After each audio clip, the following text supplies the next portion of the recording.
Clearly, this is a good-looking Camaro, but we are gonna make it awesome.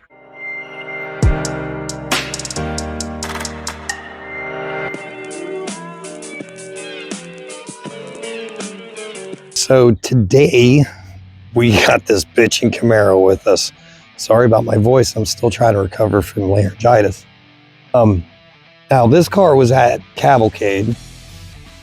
This is an awesome car and the paint looks really good, but when you look a little bit closer, you can see some defects in it. Let me show you.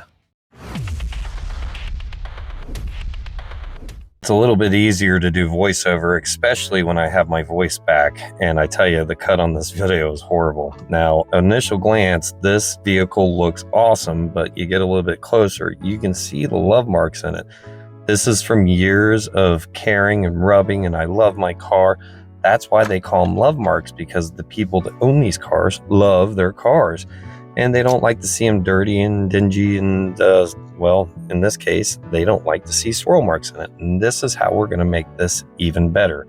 Because of light refraction and light reflecting off the surfaces, when you have a black, and especially GM black, it just is like a mirror. Any little scratch in there, you're going to see it. So over time, what happens is you start to get micro abrasions, and then all of a sudden the whole thing looks like it was washed with a Brillo pad. This is where we come in. A lot of people have trouble getting that out. Professionals like us, we can get that out and make this car look awesome and make it even better. And that's what our objective is today.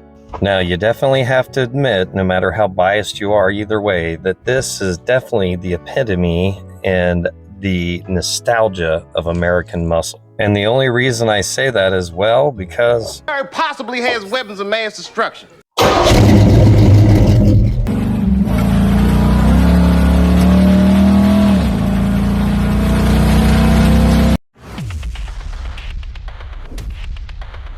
So to make life easy on everybody, this is what I was talking about. The cut is horrible. The voice I had at the time was just wretched, and it was a lot for me to do. So I'm going to speed up the process a little bit, and I'll explain everything that we're doing along the way. Right now, the car was already clean when we came. But what we are doing right now is just applying a ferrous iron remover because it's so clean. We're going to go ahead and use that as our pre-wash. So that's going to attach to any type of metal particles that will maybe in the paint. And I didn't expect any when we started. I didn't see any when we let it dwell, and we jammed through this process pretty quick. But let's get some music behind it. You guys have seen this stuff before. Tyler's going to start on the wheels.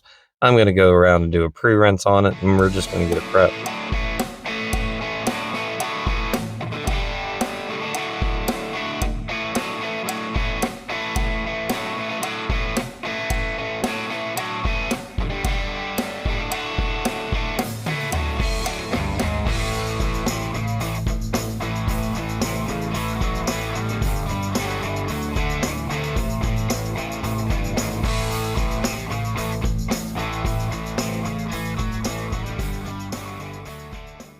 All I'm talking about here is just making sure that the iron remover doesn't dry on the paint in the sun. It's a low temperature what we're in, but still, you don't want to let it dry.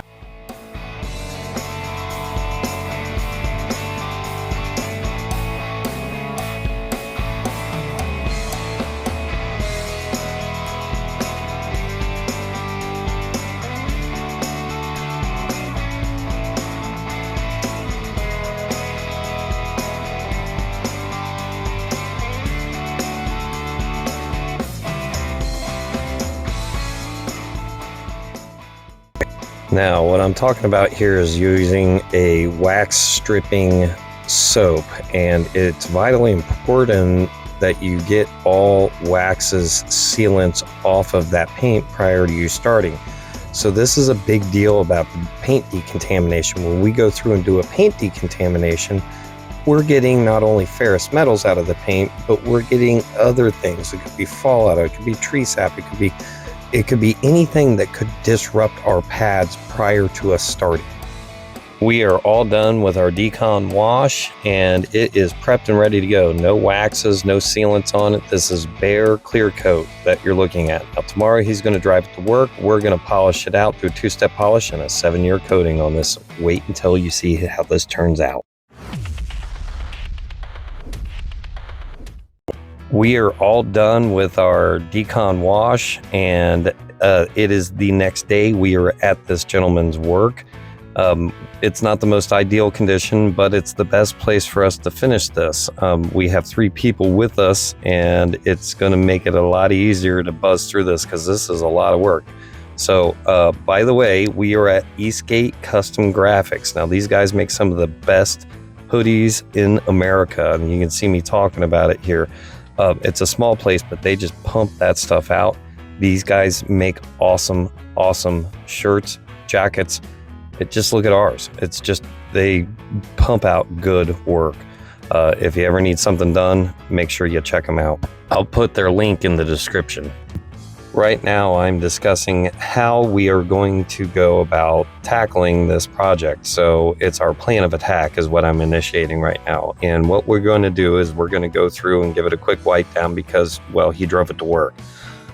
Then we're going to have Jason from our Northern Kentucky location. He teamed up with us on this project. He is going to go through and do the first step. He's going to compound all the paint. I am going to follow right behind him. I'm going to do the final polish on it, and Tyler is going to polish up the wheels the best he can. So that is our plan of attack, and we're going to try to stay in the sun. So when we get done with half the car, we're going to have him take it, flip it around, and keep it in the shade. That's the only way we can do this. Then he's going to drive it directly home.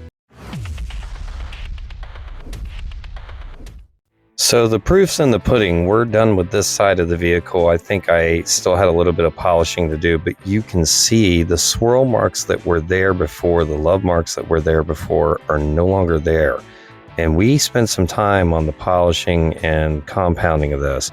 It turned out beautiful. It is literally like a mirror. I know there's some dust specks there, but that's regardless. We're going to end up going over that. And you can see, I mean, the reflection is just outstanding on this paint. We got this thing glassed out. Now, I didn't get a lot of video of us polishing this out. This is actually one of the only clips that we have polishing. You can see Jason go at it on the wing, but I'm trying to convey how much work we have into this. We started the night before. It was Tyler and I. We got it all cleaned up. And then you can see I got Jason in the background. He's doing his thing. Tyler's still doing the wheels. We started about 10 o'clock out here, and I don't think we finished this car until right around 6 o'clock. Now, what I'm blabbing about here is just us going over and double checking our work. And we saw some micro abrasions in the hood, and we're just, again, it's just double checking our work. It makes it a lot easier to have 3 people there with us, and it makes the job go a lot smoother, but we're still there for a long time. So check out this next clip. I actually say some pretty good stuff. You may have noticed we've got it out of the sun and the shade. Jason's doing the final wipe down on it before we apply our coatings.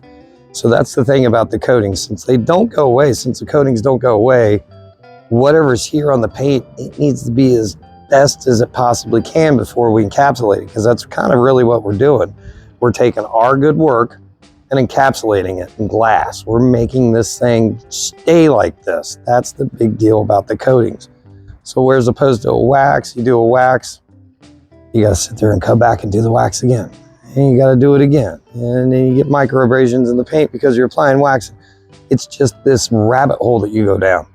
Whereas opposed to a coating, it's applied, it's cured properly, it's been installed properly. Guess what? It doesn't go away. It always stays looking this good. And that's the awesomeness about the coatings. Wow, what type of coatings are we putting on today? Well, of course, we're gonna put a good coating on. We have specific for him, our wheel coatings. And I know what a lot of people are saying. Hey, aluminum rims, it oxidizes from the underside. And you're right, it does. So we can't stop that. There's nothing that can really stop that. We can put a clear coat over it, still gonna come back. That oxidation is gonna come back from the bottom side of that aluminum. Now, the nice thing about our wheel coatings, there's a couple nice things about them. Once we get them polished like this, we put our wheel coatings on, it's going to be way easier to clean these. Number one. Number two, it's also going to help with etching. So you're going to have a lot less etching with these aluminum rims as opposed to it just being a bare aluminum. So you got some kind of protection over there. So now we got protection, we have heat rating, we have hydrophobics. Water's not going to stick to it easily.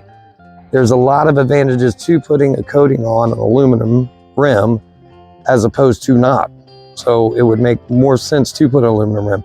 Now, that's what the nice thing is about our wheel coatings. Our wheel coatings are easy to put on. It's not as thick as the rest of them, but the heat rating is higher. This will last about 2 years. For a guy like this, he might even get 3 or 4 out of it because he doesn't drive it that much. Now, if for whatever reason those rims start to oxidize back, guess what? This comes off relatively easy with a polish. So if you're polishing the rims again, it's going to yank this stuff right off. You reapply it, hey, you're good to go for the next 3 or 4 years. Good enough? Do I look pretty? There you go. Good now. I can see your face instead of it just being your... We are done with our 7-year coating on this beautiful Camaro.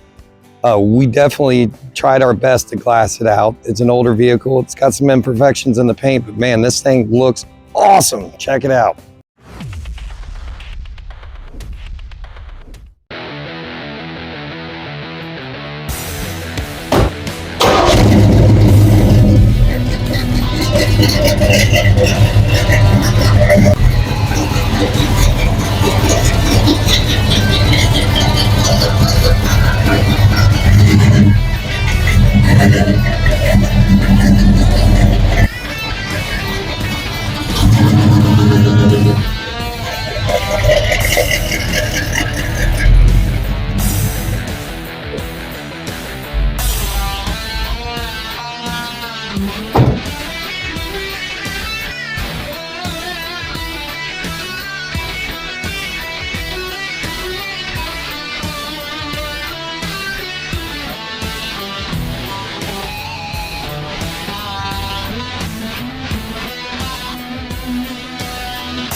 Make sure to like and subscribe to our YouTube channel to find out what we're doing next.